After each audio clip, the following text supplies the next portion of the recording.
سلیم اما بعد فاعوذ باللہ من الشیطان الرجیم بسم اللہ الرحمن الرحیم۔ کچھ دوستوں کو استخارہ کے عمل کی ضرورت تھی، بار بار فون پہ رابطہ کرتے ہوئے میں نے سوچا ہے کہ کیوں نہ ہو کہ ایسا عمل اور اس عمل کی ساتھ اجازت بھی دے دوں تاکہ ہر دکھی مرد ہو یا عورت ہو وہ خود اس چیز کا استخارہ کر سکیں، ادھر ادھر جانے والے بابوں سے بچ سکیں، اور صرف محض یہ ایک خیال ہی تھا تاکہ جو بھی ان کو مشکل درپیش ہے اپنا استخارہ کر کے خود بخود راہ نکال سکیں۔ تو دوستو، آج کے اس استخارہ کی ویڈیو میں دوستوں سے کہوں گا کہ جنہوں نے ابھی تک چینل سبسکرائب نہیں کیا وہ چینل سبسکرائب بھی کر لیں اور بیل آئیکن کو بھی دبا دیں تاکہ ہر آنے والی ویڈیو آپ تک پہنچ سکے۔ آج کے استخارہ میں 3 عمل بتاؤں گا جو آپ کو آسان لگیں، ان آسان میں سے آپ کر لیں انشاءاللہ العزیز۔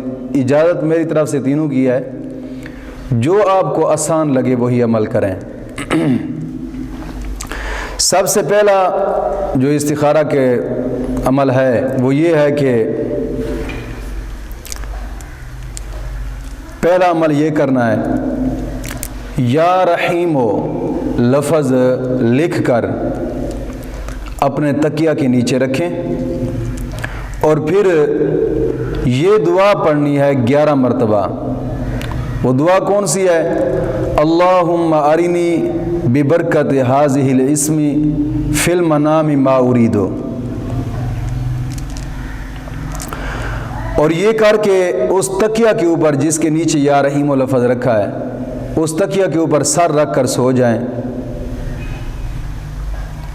تو انشاءاللہ العزیز خواب کے اندر اس کا انجام آپ کو معلوم ہو جائے گا کہ یہ استخارہ میرے لیے جس کام کے لیے کیا تھا اس کے ہاں یا نہ کا بالکل بخوب آپ کو جواب مل جائے گا۔ یہ پہلا عمل تھا۔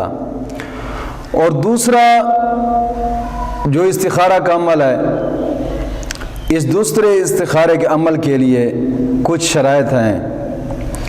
ان میں سے پہلی شرط یہ ہے کہ یہ دوسرا عمل جو ہے یہ صرف جمعرات کے دن کرنا ہے اور غسل کر کے خوشبو لگا کے صاف کپڑے پہن کر یہ عمل کرنا ہے، اور دن بھر روزہ بھی رکھنا ہے۔ یعنی جمعرات والے دن روزہ رکھیں، روزہ رکھ کر پھر شام کے وقت جب روزہ افطار کریں تو غسل کریں اور غسل کر کے صاف کپڑے پہنیں اور خوشبو لگائیں۔ پھر اس کے بعد 15 مرتبہ درود پاک پڑھیں اور درود پاک پڑھ کر حضور غوث اعظم رضی اللہ تعالیٰ عنہ کو ایصال ثواب کریں۔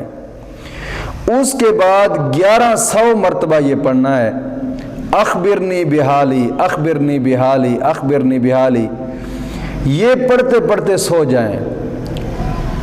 جب سو جائیں گے تو خواب کے اندر ہی آپ کو جو بھی کام ہے آپ کا وہ آپ کو اس کا جواب مل جائے گا کہ کیا یہ کام کریں، یہ اچھا ہے یا نہیں ہے، کیا یہ میرے گھر والے کے اوپر جادو ہوا ہے کہ نہیں ہے، کیا میرے گھر کے اندر جادو ہے کہ نہیں ہے۔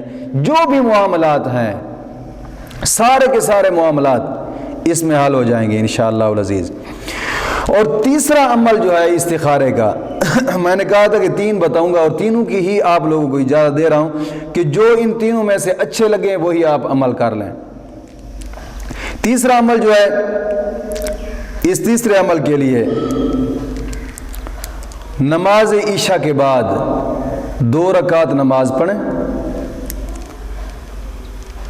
اور یعنی نماز نوافل، عشاء کی نماز کے بعد 2 رکعت نماز نوافل پڑھ کر اس کا ثواب حضور غوث اعظم رضی اللہ تعالیٰ عنہ اور خواجہ اجمیری رحمۃ اللہ تعالیٰ علیہ اور اپنے باپ دادا کو اور والدین کو قریبی رشتہ داروں کو ایصال ثواب بھی کریں۔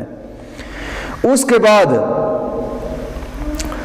15 مرتبہ سورۃ کوثر پڑھنی ہے، اور 15 مرتبہ سورۃ کوثر پڑھیں اور پھر 360 مرتبہ یہ کلمات پڑھنے ہیں، یا علیم علمنی من الحال الفلانی، یا علیم علمنی من الحال الفلانی، یا علیم علمنی من الحال الفلانی۔ یعنی 300 مرتبہ یہ پڑھیں اور اپنے ہاتھوں پر دم کر کے سو جائیں۔ انشاءاللہ العزیز خواب کے اندر جو بھی آپ کرنا چاہیں، خواب کے اندر آپ کو اس کا انجام مل جائے گا۔ مثال کے طور پر کوئی گھر کے لیے کرنا چاہتا ہے کہ یار میرے گھر میں جادو ہے کہ نہیں ہے، یا کوئی مرد ہے تو اپنی بیوی کے لیے حال معلوم کرنا چاہتا ہے، یا پھر عورت ہے تو اپنے گھر والے کے لیے حال معلوم کرنا چاہتی ہے کہ کیا اس کے اوپر جادو تو نہیں ہوئے۔ 100 معاملات ایسے جو بھی معاملہ پیش ہے آپ اس استخارے کو کریں۔ ان تینوں میں سے جو بھی آپ کو اچھا لگے ان تینوں میں سے کریں، انشاءاللہ العزیز خواب کے اندر پورے کا پورا حال آپ کو معلوم ہو جائے گا کہ کیا ہوا ہے اور کیا نہیں ہوا، اب کرنا کیا ہے یہ بھی معلومات ہو جائے گی انشاءاللہ العزیز۔ مولا کریم دین متین کی سمجھ عطا فرمائے۔ کتنے منٹ نہ بنے۔